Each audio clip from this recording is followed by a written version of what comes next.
السلام عليكم ورحمة الله وبركاته. أدعو الله للجميع بالسعادة في الدنيا والآخرة.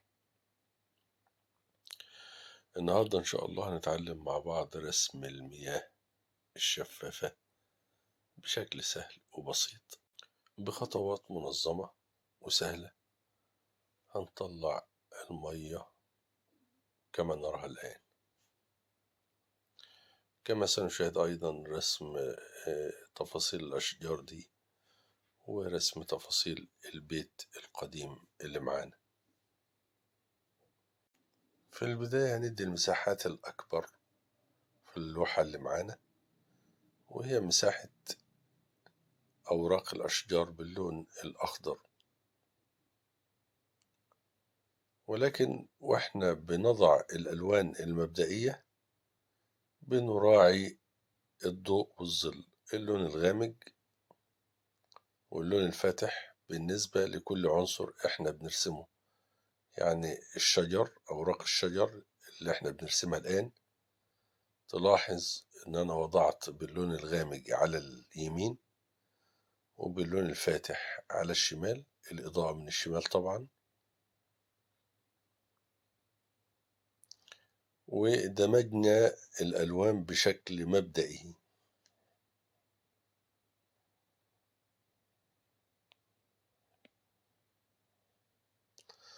وفي البعيد هنا كتلة شجرية أيضا، ولكن بعيد، فبتاخد نفس الطريقة، غامق وفاتح بشكل مبدئي أيضا.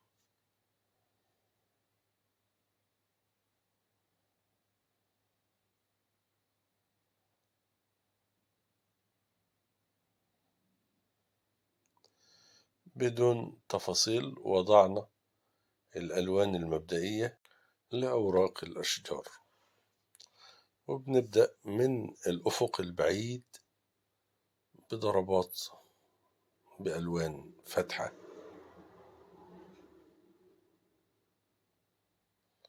تعبر عن أشجار بعيدة جدا،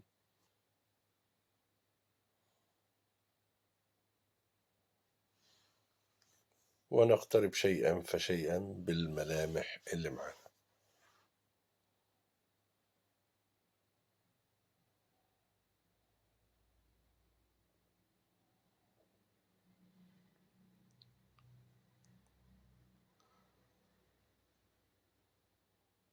بعض الأماكن ظاهر فيها الخضرة، والبعض الآخر الأرض هي اللي باينة.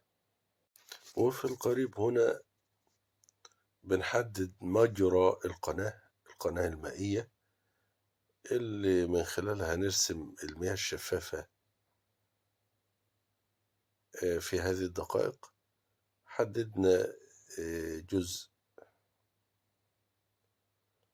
من أحد البرين، بر يمين وبر شمال.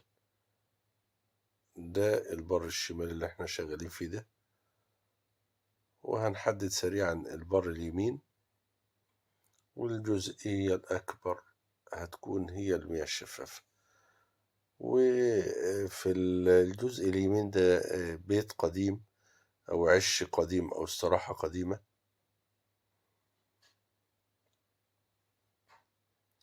هننشئها برضو بشكل سهل،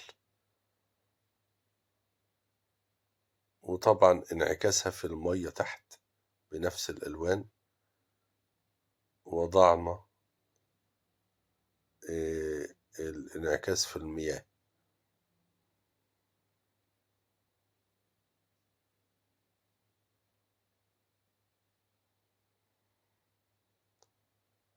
والجزء المظلل في المياه هنعمله على اليمين، والجزء المضيء جزء بسيط كده مضيء في الناحية الشمال، هنديله برضو تدريجة لونية باللون السماوي.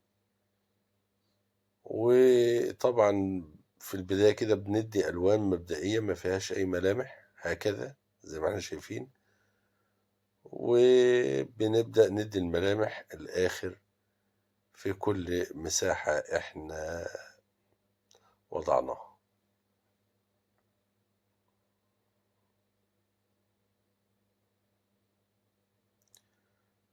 شفت التدريج اللوني للجزء المضيء في المياه، وبدأنا باللون الرصاصي الموف، وبعد كده اللون السماوي، وفتحنا اللون شوية في الجزء الأبعد، ثم نقوم بالدمج هكذا. وطبعا الإضاءة داخلة شوية على الظل، والظل داخل على الإضاءة بضربات بعرض الفرشة، ده اللي هنشوفه مع بعض إن شاء الله.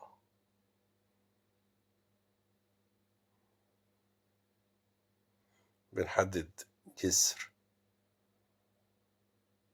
القناة المائية كما قلنا، يعني برين، بر يمين وشمال، والجزء اللي في الوسط ده كله هتكون المية الشفافة اللي هي بطل المنظر اللي معانا النهاردة.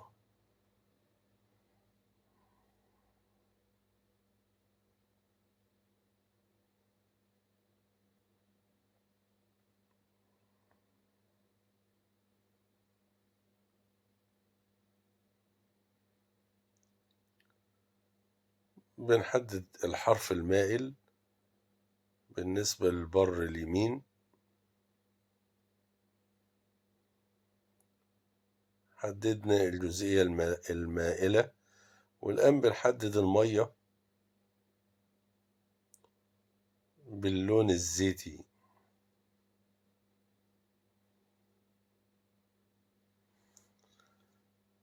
بانت المساحات وعرفنا مكان القناة، وبألوان مبدئية برضه أيضا بنعطي سيقان الأشجار هكذا.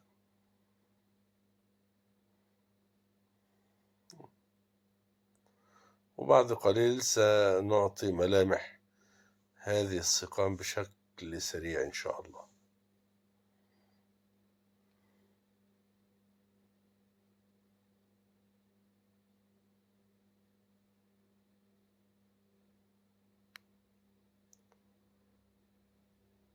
خطوات منظمة وسهلة، تابع معايا ولاحظ.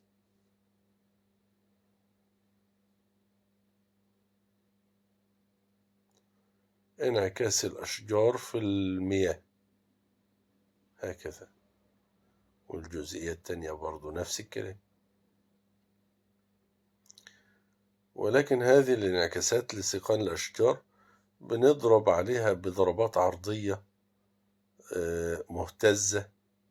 نقترب بالكاميرا إن شاء الله ونشوف هذه الضربات بشكل عرضي هكذا، وكأن هزات المية أثرت في انعكاس هذه سيقان الأشجار.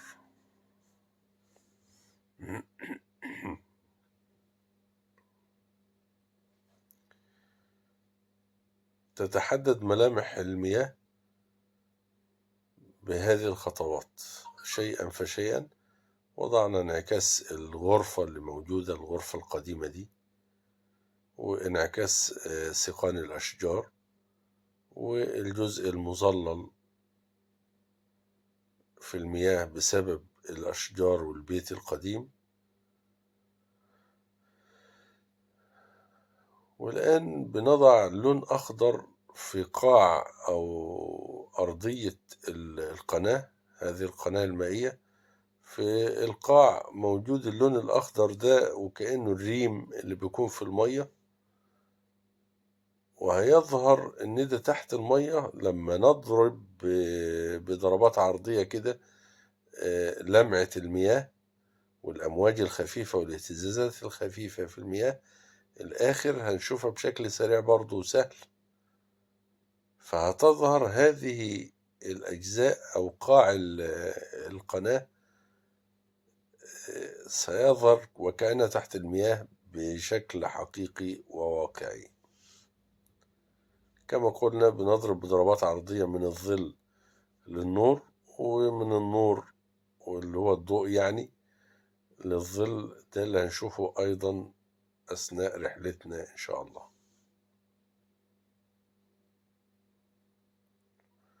الأخضر اللي أنا بعمله ده مش انعكاس الأوراق اللي فوق، لا، ليست انعكاسات الأوراق اللي فوق، ولكن ده لمعة في قاع القناة، وده اللي يظهر كما قلنا لما نعطي اللمعة واهتزازات الأمواج الخفيفة أعلى هذه الأرضية وهذا القاع. بعض اللمعات في المياه.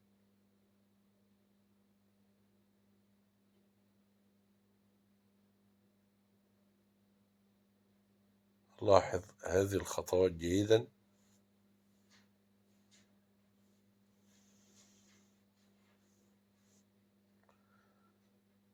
الآن نضع بعض الاهتزازات بلون نفس اللون اللي احنا وضعناه مبدئيا، بناخد يعني من جنس اللون، وبنضع ظلال الأمواج اللي لسه هنضع عليها باللون الفاتح.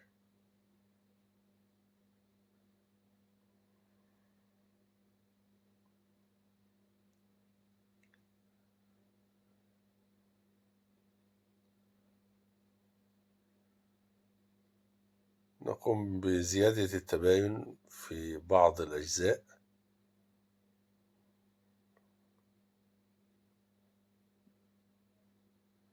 الجزء المضيء بياخد أيضا اهتزازات بالفتح والغامق. وهنا بعض النباتات طالعة وظاهرة في المية، لأن المية مية ضحلة أو مش غويطة، مش عميقة، فظهر فيها بعض النباتات.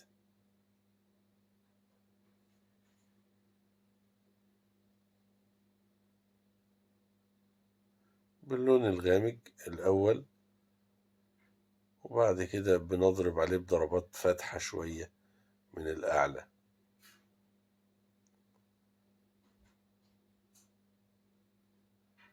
جسور ظل. شوف الأمواج هنا، بننشئ بعض الأمواج الخفيفة في القريب هنا بنفس اللون الأرضية ولكن أغمق شوية، بندي جسر ظل هكذا، كما سنعطي جسور ظل أخرى.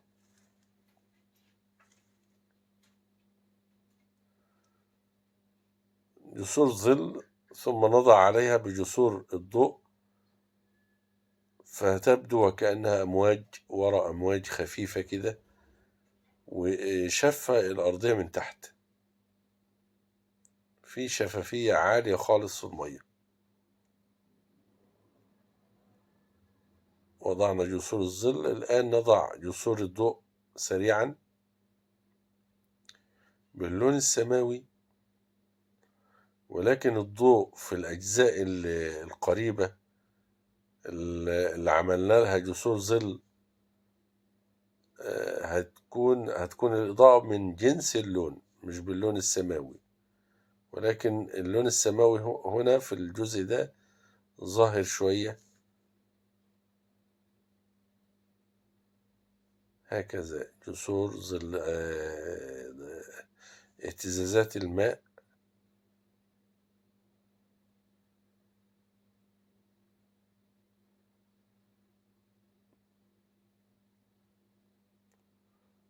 على سطح المياه، جسور ظل اهي في الأجزاء دي أيضا.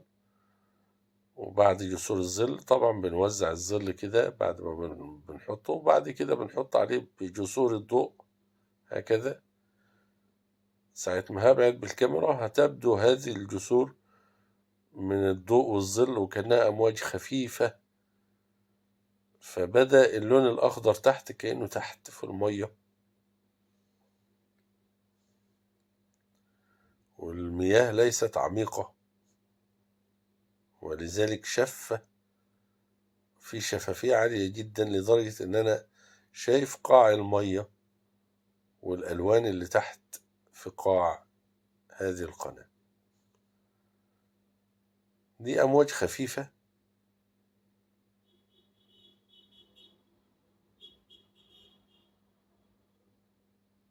باللون السماوي، أما الأمواج القريبة دي هتكون باللون الإيه؟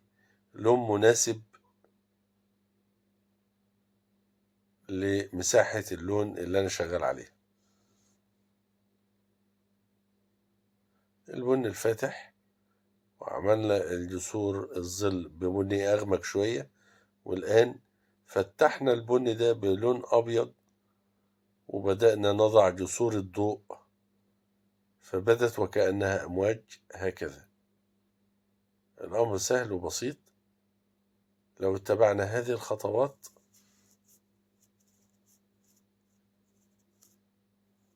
ستكون النتائج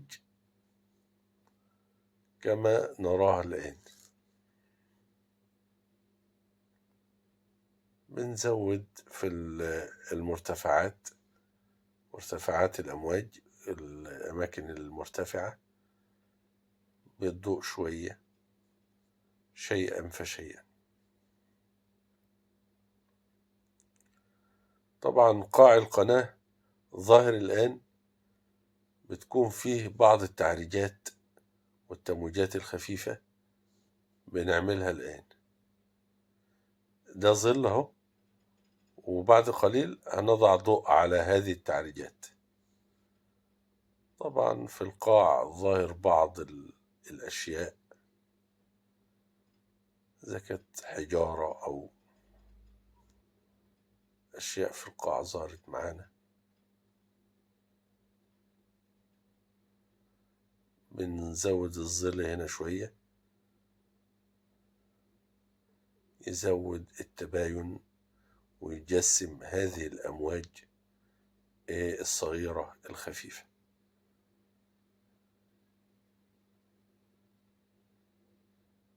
ومحافظين على شفافية المية بهذا الشكل. ادي جسور الضوء، بنضع اللون بفرشة، وبفرشة أخرى بنوزع اللون الذي وضعناه سواء كان ظل أو ضوء.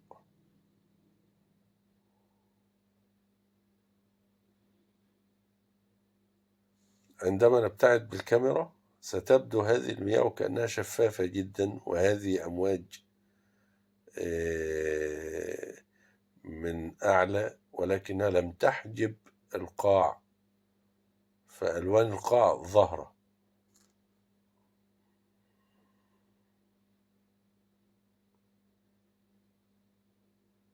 كل جسر ظل عملناه بنضع عليه ضوء من أعلى، وهنا نضع بعض جسور الظل في الجزئية المضيئة من المياه، وبنوزع بفرشة تانية.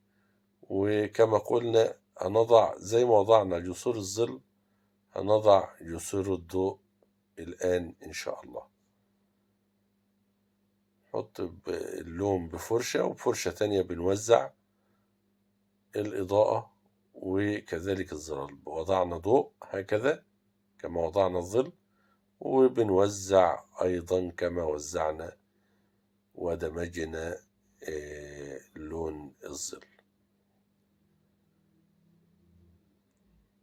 فعملت مطبات في المية كده. المطبات دي اللي هي اهتزازات المية والمرتفعات والمنخفضات، الأمواج الخفيفة.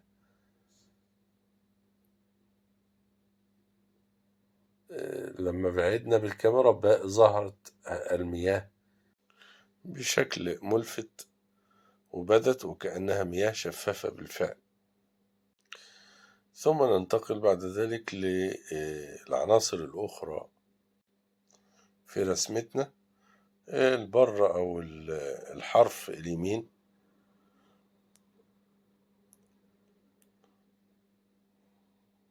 بالميل والانحدار اللي احنا شايفينه ننتهي منه سريعا هذا العنصر. ننتقل بعد ذلك للبيت. نبدأ بالسقف، نضع الأماكن المظللة العميقة، وناخد من الظل ونوزع أيضا في الأماكن القريبة من الظل. نحدد الشباك،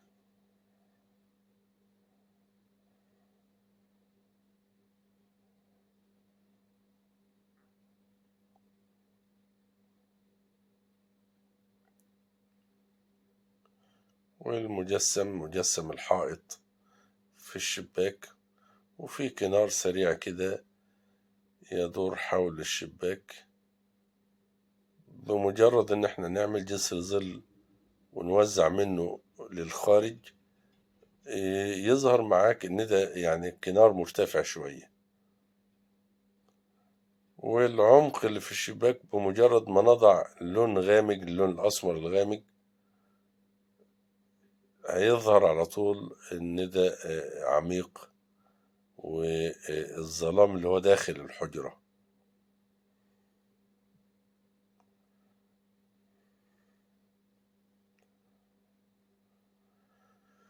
وبعض التكسير طبعا في الجدار من تحت كده باللون أغمق شوية من لون الحائط. ونضع ظل مبدئي، وبعض الشروخ والتكسيرات في البيت القديم. الأجزاء دي وكأن قوالب الطوب ظهرت، نضع لها بالإضاءة الآن إن شاء الله.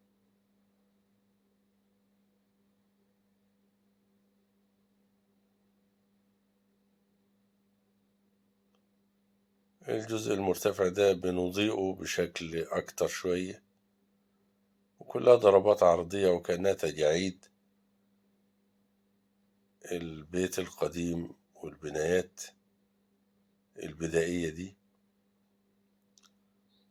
نزود الإضاءة في بعض قوالب الطوب والأماكن المرتفعة أيضا. بالضوء والظل بتظهر هذه التفاصيل سواء كانت مرتفعة أو منخفضة.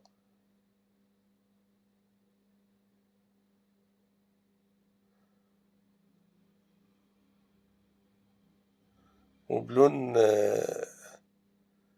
أفتح شوية بندي الأماكن القريبة من الضوء، وأيضا بلون أغمق شوية ونضع في الأماكن العميقة جدا بلون أغمق أهو، ضوء وظل، وأعلى ضوء وأعلى ظل. أعلى ضوء في الأماكن القريبة جدا من مصدر الضوء، وأعلى ظل في الأماكن البعيدة جدا عن مصدر الضوء، الأماكن العميقة. والآن انتقلنا لأوراق الأشجار. بعد أن وضعنا الألوان المبدئية، الآن بنرسم التفاصيل. بدأنا من الأطراف بالراحة كده، ورقة جنب ورقة باللون الفاتح. وكل ما اتجهنا ناحية اليمين كل ما كانت الألوان دي أغمق شوية، حتى الفاتح نفسه بيكون أغمق شوية.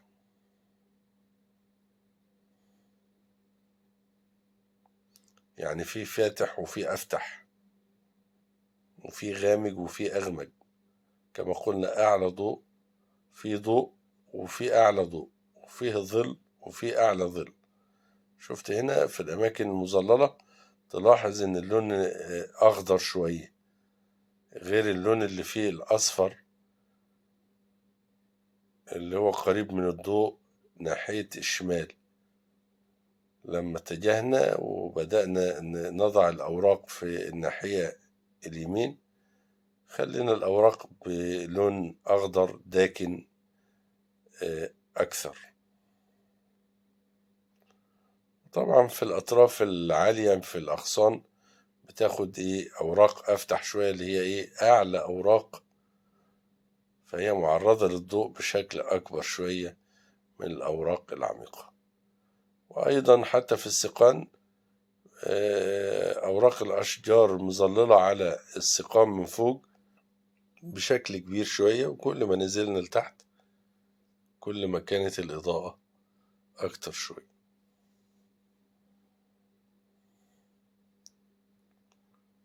بنضع تفاصيل هذه السقان وهذه الفروع هكذا.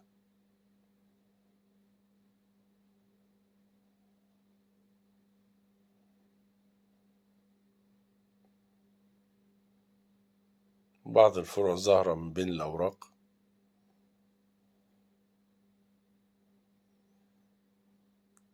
والسيقان البعيدة بلون أبهت شوية، لون أفتح شوية. بنضع سيقان الأشجار البعيدة، والأوراق البعيدة دي هنظهرها شوية وهنعمل فيها ملامح أكبر شوية. ده اللي هنشوفه إن شاء الله مع بعض بعد قليل. تلوينة سريعة كده في السيقان، وبعد كده باللون البني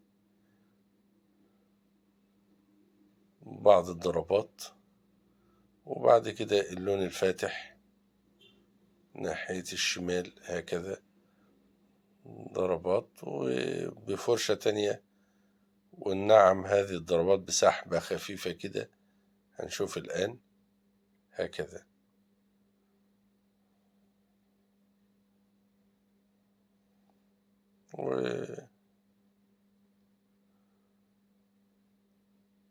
وبعض التباين في الأوراق النباتات على حافة القناة المائية.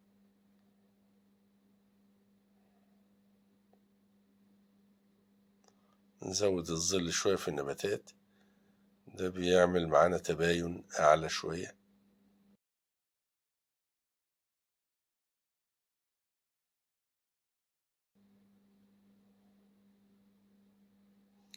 وانعكاس النباتات في المياه،